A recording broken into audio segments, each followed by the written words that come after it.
In Champions of Kamigawa block, we saw a world abundant with Japanese culture and tradition. From creature types found in Japanese lore, to imagery reminiscent of Japan, to the names of the 118 legendary creatures found in the block, its sense of place was oozing from every piece of the set. But that was over 1,200 years ago.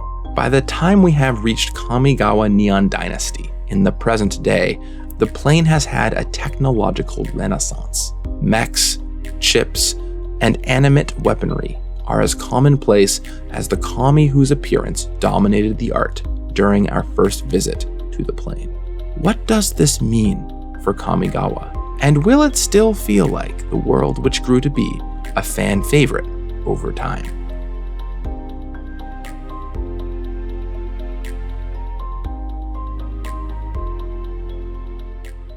Good morning, Magic. I'm Gavin Verhey from Wizards of the Coast, and today I want to show you two major sides of the Kamigawa coin, ones that are in harmony or conflict, depending on whom on the plane you might ask. Very early on in design, believe it or not, the plane was not yet even locked in as Kamigawa. We were set on doing a Japanese-inspired world, full of futuristic technology and pop culture. But would it be Kamigawa? That was unclear. The world for so many years had been a blemish on the record of Wizards of the Coast. Many fans decried it as one of the worst blocks of all time due to its at the time perceived weak nature and, for some, the lack of resonance with flavor. But things change with time. Over the course of a decade and a half, Kamigawa would build a fan following. For one, the set's power was viewed through the lens of the sets around it. Releasing after the incredibly broken Mirrodin block, of course the cards were going to look tame in comparison.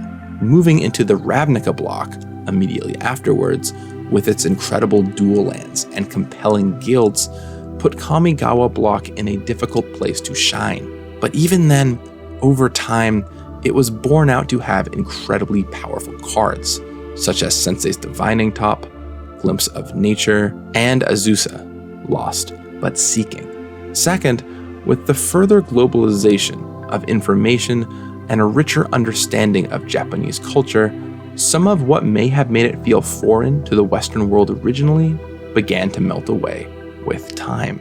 And finally, and arguably most importantly, is the rise of Commander. Kamigawa was the legendary plane. Earlier, you may have noticed me say the block had 118 legendary creatures. That is because literally every single rare creature in the entire block was legendary.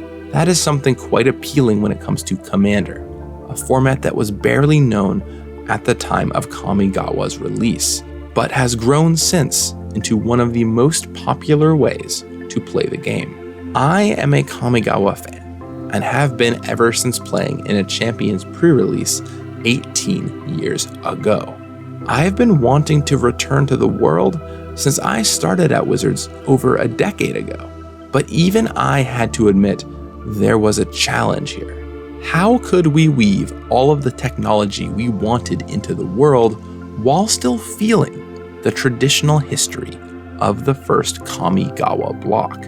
This was something crucial we'd need to capture to make it feel like Kamigawa. If the block was missing the tradition altogether, that would fail at feeling like Kamigawa to so many players. There were many steps in the eventual convincing that we should do Kamigawa, but a large one was solving this riddle.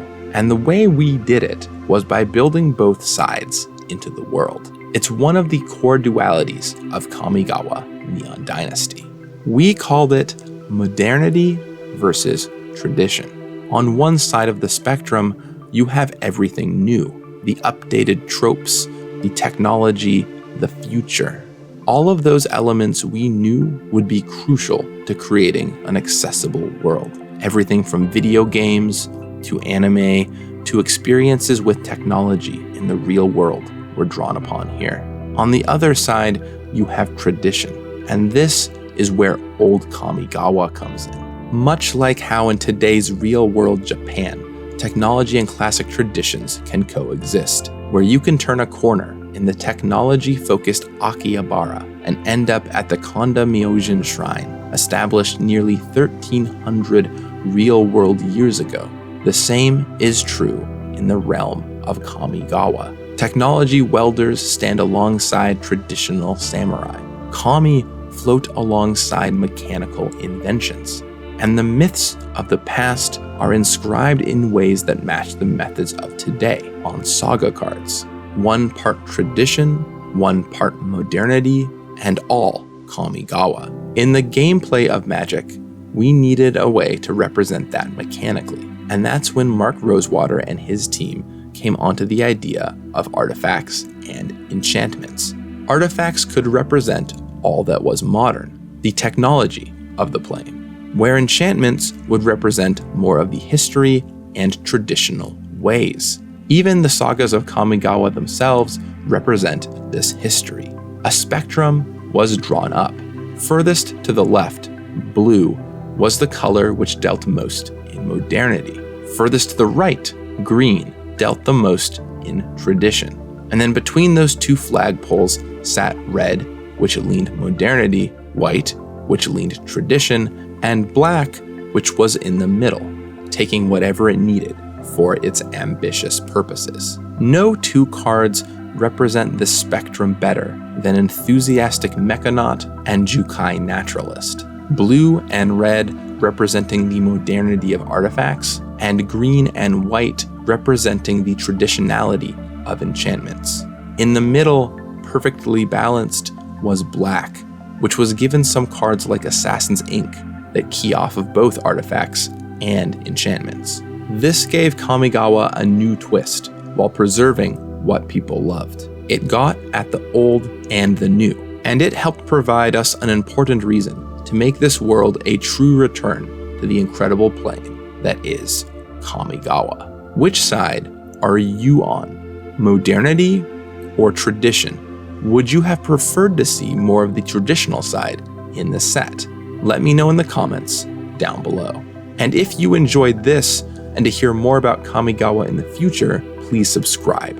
There are many stories to be told. And speaking of stories, if you want to hear more on the old world of Kamigawa, I can't recommend Ristic Study's newest video, The Old Kamigawa, enough. It's a captivating love letter to a world I love in a way that only Sam could tell it.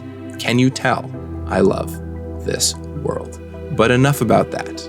I'll talk with you again soon. And in the meantime, may you find just the right blend of the old and the new. You got this. The slug deck. And of course you should make slug tokens for that. But the card is just so brutal, shrinking everything every turn. It's like a little too mean, I think.